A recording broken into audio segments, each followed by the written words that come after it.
Okay, so welcome everyone. Nice to see you today. And today I'm going to talk with Tomasz about how to basically discover during the interview if someone is a good developer, and we are talking about junior developers.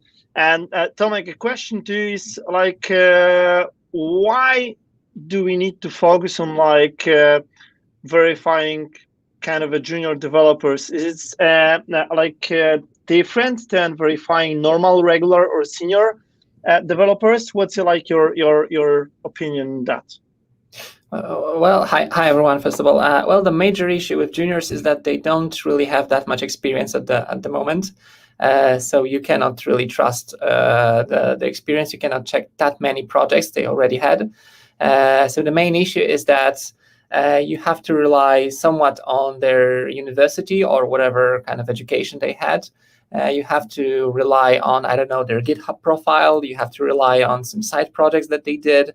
And you have to rely much more on basically the most recent things that they've done. So it's much harder because there's much less things to actually look at when examining a junior developer. But we have to at least try to recruit them because there are the needs of the market are so big that we have to look at juniors, and we can definitely find great juniors as well. And that's what we're going to talk about today. Okay, I'm going to put a banner here, and yeah, it works. Cool. So for me, what's hard about hiring or recruiting juniors is basically that these are people who knows almost nothing. So it's hard to judge the knowledge of someone who is able to answer I have no idea on every single question that you will ask. So what I'm trying to do when I recruit or interview junior developers, I'm focusing on what they should know. And what they should know is basically what they did in the last, 3 or 6 months. So when I hire junior developers, I always start with a question like, okay, so what were you doing in the last 3 months? What technologies were you using in the project? And then if the candidate will say that it was, REST API or Spring Boot or some iOS project, then I start discussing this particular technology or this particular subject the candidate should know. And that's great because then you can check if someone really understands why someone was done in particular way, if the candidate understands what's behind used technologies, what underneath, if he or she understands how this technology works, why this technology works, what are the best practices, the bad anti-patterns, etc. So you can verify what's the awareness level of the candidate about this technology, and that allows me to guess or estimate at least what's learning curve for this candidate, how this candidate is able to adapt to a new technology, learn, etc. And it happens that you have a very young developer who basically in some particular technology knows almost more than you, because you are not an expert in, Apache Wicked or some other technology. And that's cool. Of course, the problem is how to be an expert in every single technology that can exist. Because if you will have, for example, Tomek, right now, a junior who will say, hey, I'm an expert in, Vaadin or GWT or Struts or something like this. So how are we able to verify if this person in fact knows something about the technology that you have no idea how it works? So how do you, for example, do you have any advices or hints how to be able to verify and ask questions in such situation? Yeah, you know what? So I'll go back to your question in just a second. But the first thing I'm looking for, and I'm going back to your question in a second. The first thing I'm looking for is that the person should actually be passionate about what he or she is doing. So a developer, a junior developer, I'm trying to recruit is supposed to be be really excited about the technology, know a lot about it, at least one tiny technology, one of them that you already mentioned. However, if someone is so excited, and that's the first sign of a junior developer being very promising. However, if someone is so excited, I would expect this person to at least roughly understand the disadvantages of that technology. Is it some particular framework, language, library, whatever? And that's the first question I would ask such a person, such a junior developer. And this, by the way, is a good idea for every developer, and no matter what his or her expertise is. That's kind of the question. So you use this framework a lot for the last 3 months or 6 months or in a side project. What kind of disadvantages did you came across when working with it? And if someone just unquestionably says it was perfect and it's going to fit every single need that I'm going to have in the next 10 years, that tells something about the candidate. It actually tells something bad about the candidate, that he or she doesn't look very from outside the box at the technology that was used. If someone says, "Okay, I was using Vaadin, a technology that's outdated, and I know pretty much nothing about it, but at least I know why is it outdated. I know why is it outdated because it had these disadvantages," and I suspect that the candidate should also kind of realize what are the weaknesses of this particular technology. So with the excitement, there should also be a reflection, like, why didn't it go so well? What kind of alternative would you use? Do you know any alternatives, or did you just pick a random technology because it was already there and you just did never look back, didn't do any research?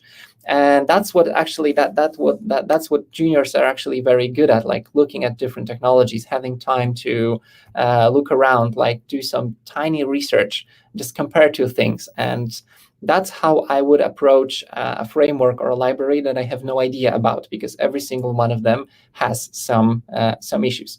What do you think about that?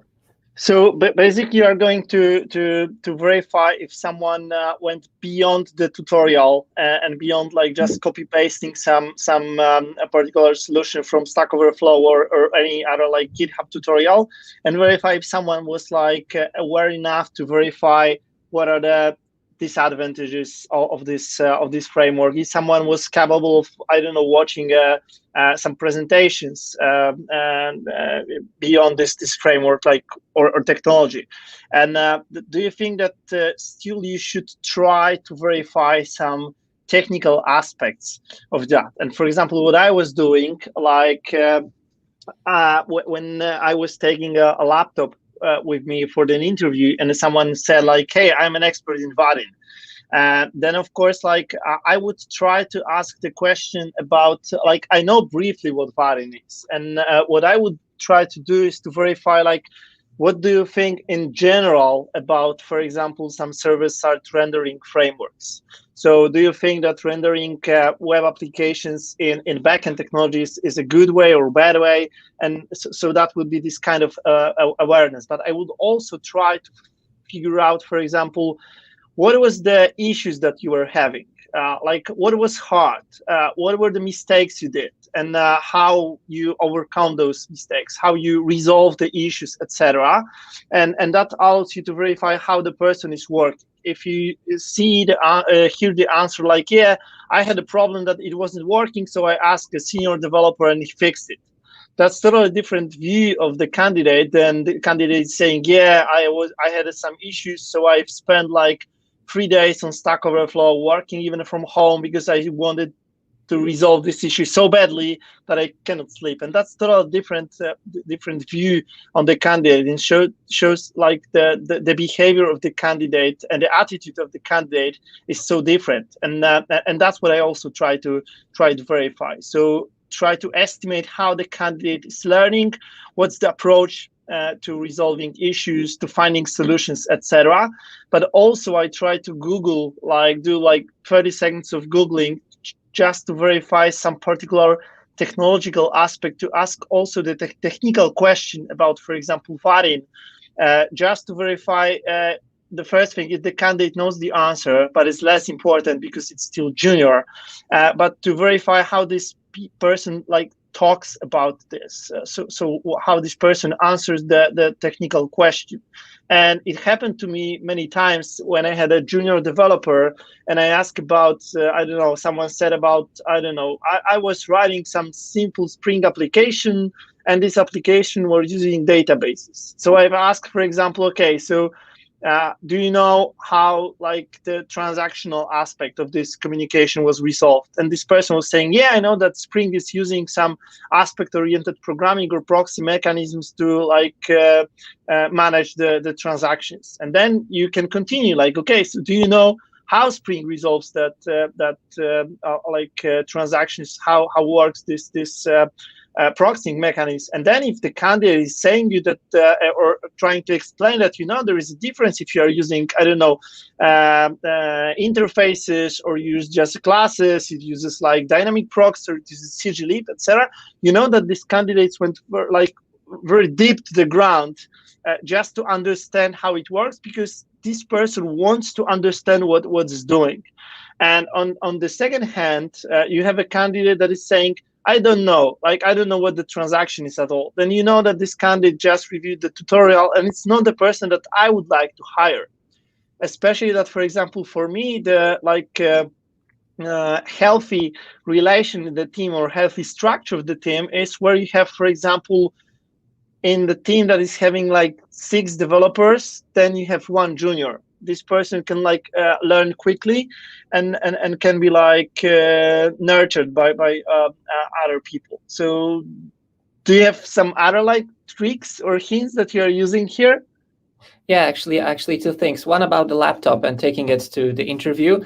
I think this is actually somewhat controversial, so let's make another live about it, just about the fact Agree.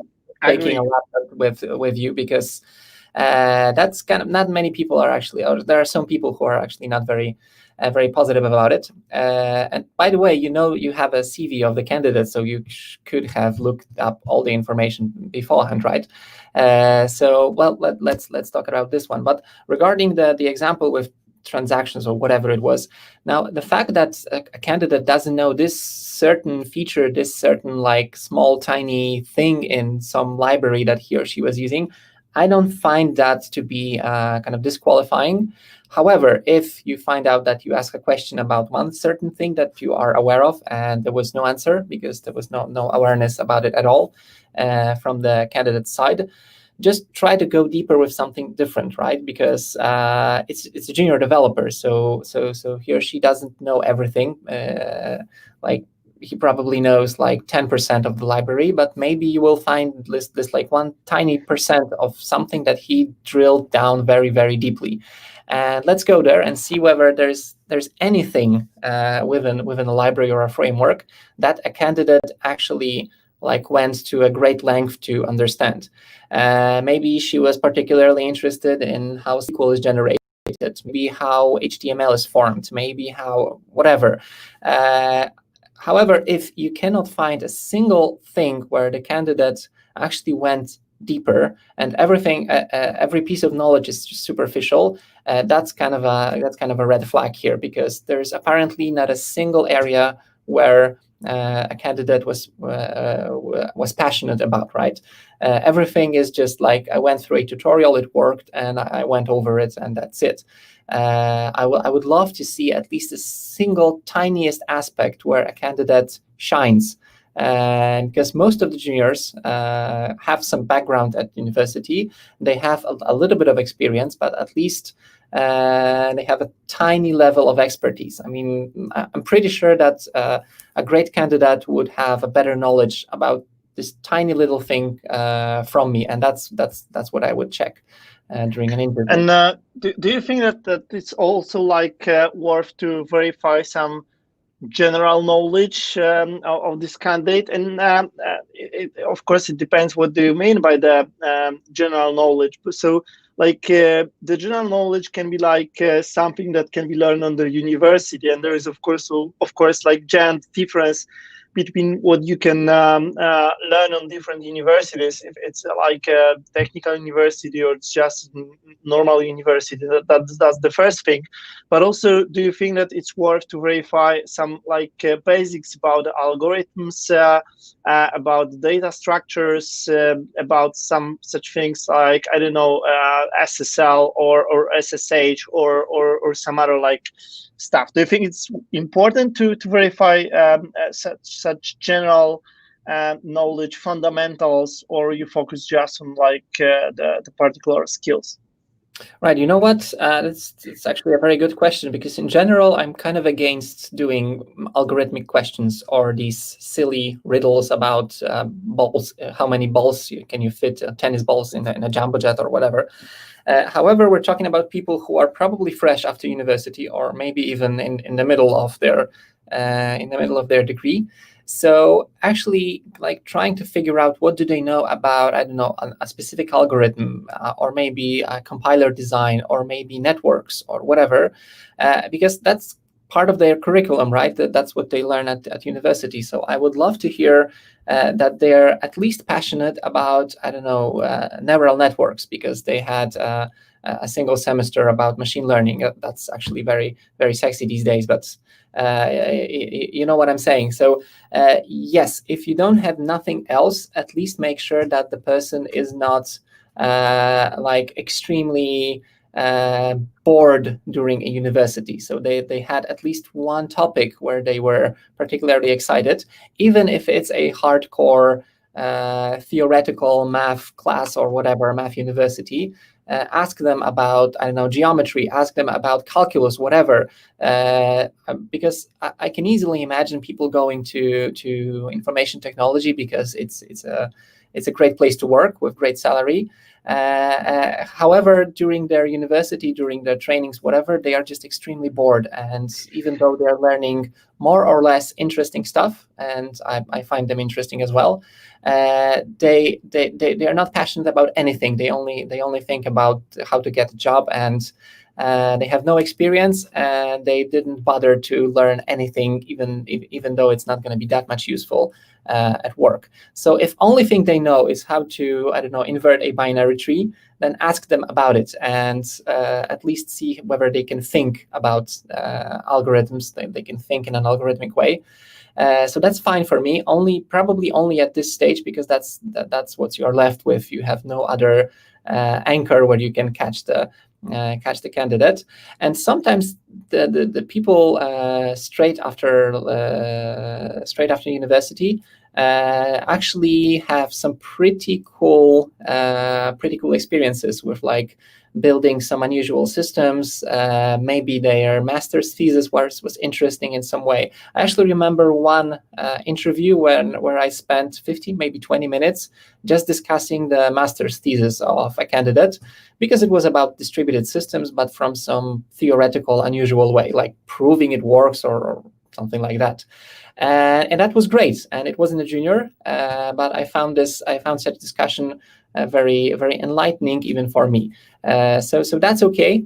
But that's okay simply because there's not much else left to ask about.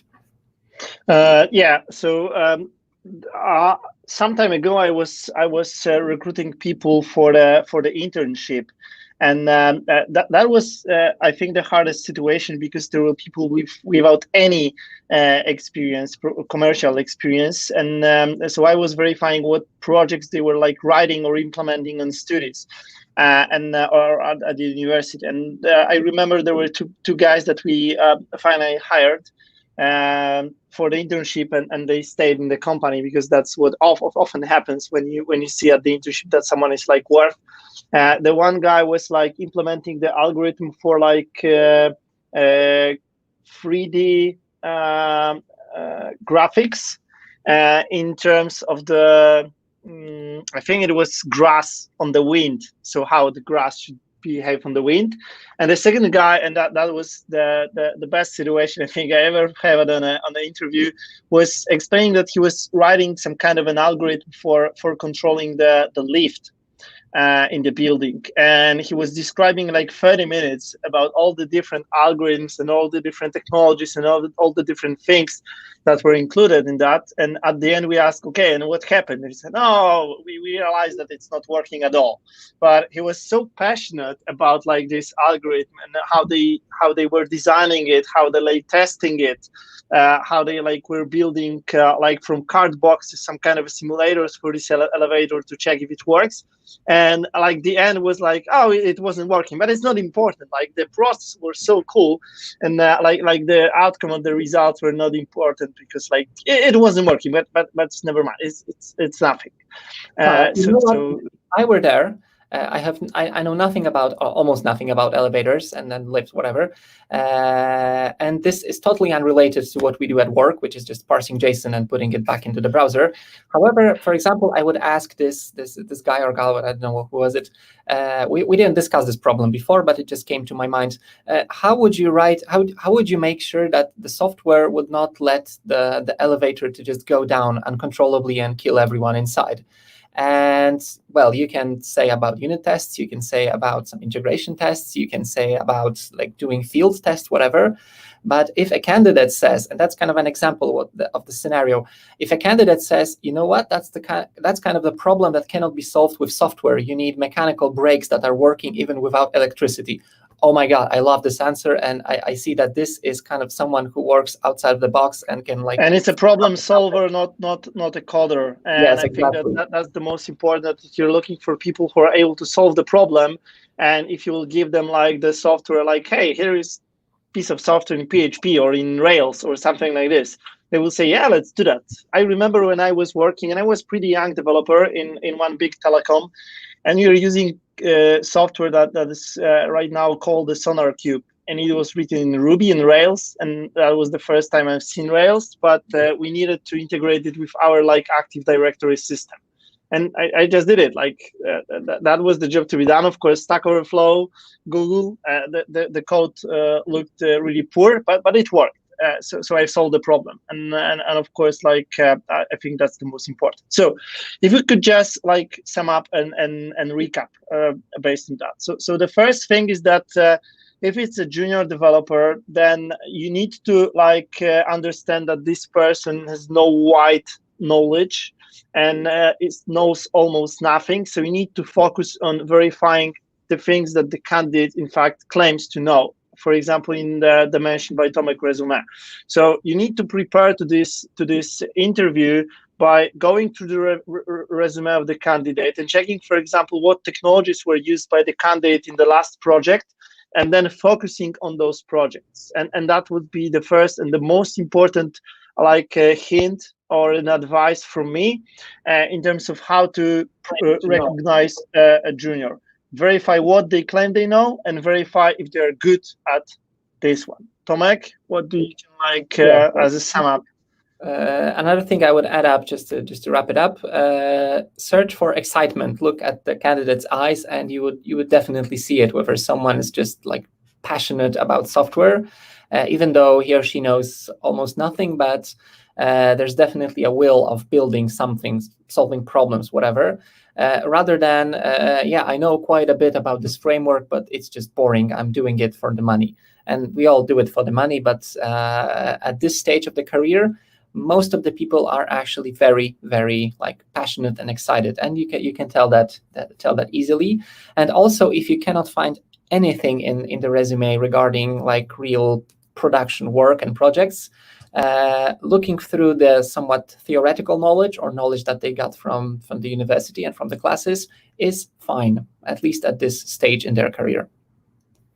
Yeah, and I think that's the two most important things. So look for the passion and verify the knowledge with this like small piece of what they claim they are aware of. And there is also a question from Patricia, like, Tomek, do you ask candidate the question how they learn, how they increase their knowledge, how they acquire new things during studies, or like basically on a regular basis?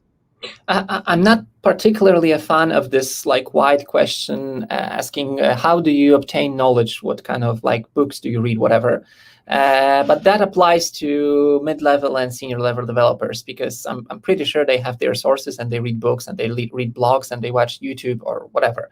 But if you're a junior, I would actually expect that they at least know a single blog. In every technology and in every language, there are influencers that you're supposed to know, that are blogging or making YouTube videos, tutorials, and so on. And I would be extremely upset if someone was like a Java developer and didn't know who is Venkat Subramaniam, who is like a star, a conference or star. Tomasz Nurkiewicz. Come on. That's kind of that. I would expect that to be kind of a basic knowledge, right? To understand, to know certain people, to know certain blogs, to know certain sources or resources. So yeah, that's the question. And you as a recruiter, even if you're not technical, you should also know a few sources that are very influential. Or if I'm hiring a front-end developer, does a candidate mention W3 schools, which is like somewhat outdated, and many people claim that it's not a very good resource, even though it gets better over time, and from what I've heard, it's actually much better. So whether they are mostly basing on W3 schools or maybe mostly MDN, Mozilla Developer Network, and these are kind of the two sources that I bet every single front-end developer knows. And if not, that's kind of a red flag for me, because I just can't imagine someone doing development and not knowing like these sources in terms of front-end, just like Stack Overflow, which applies to every single technology, right? Yeah. So just to sum up, because we need to finish, we aimed those live webinars for 15 minutes, and it's the second one that is almost 30 minutes. So I think the most important thing is that the junior developer should know something, and your job as an interviewer is to find this something and vary how good the knowledge of the candidate around this something is. Do you agree, Tomek? That is like basically like if we should like sum up in one sentence. Yes. So I agree, and look for passion and look for a single thing that the candidate actually knows about very deeply, because that's the minimum I would expect. Yeah, cool. So thank you very much for joining us, and see you next week on the next topic. Stay tuned on social medias. Have a nice day. Bye. See you guys, and send us the questions and send us topics, and we'll try to cover them in the upcoming weeks. So bye.